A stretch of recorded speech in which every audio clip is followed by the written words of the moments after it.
One of the things that we know about effective leaders is that they're good at modulating their emotions and not getting captured in the situation. And that's one of the things that I like about the Pfeffer reading is he gives us advice on in the presence of workplace conflict, you know, how are some ways to kind of keep yourself on task and being mindful of the situation and your response in the situation.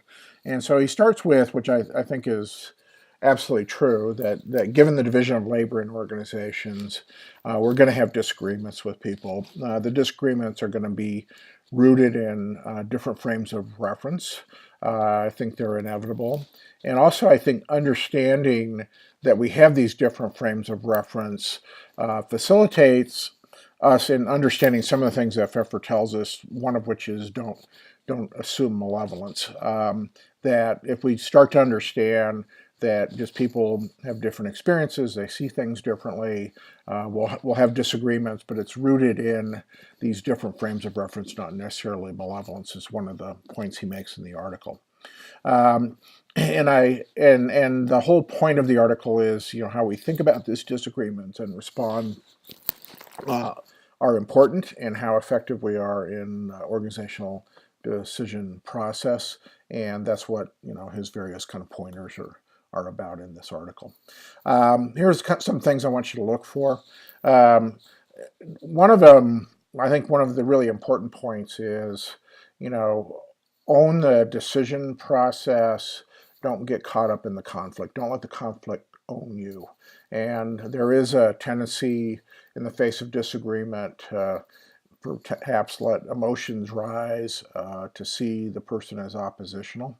And Pfeffer is advising us that's just not productive. So he is, giving us recommendations that are very much like effective communication, of listen to the person, understand their perspective. And so the point is, and look, what are the decision objectives? Don't get caught up in the fight. There's another set of suggestions that link into what we talked about in the commitment portion of the course, and especially the escalating commitments.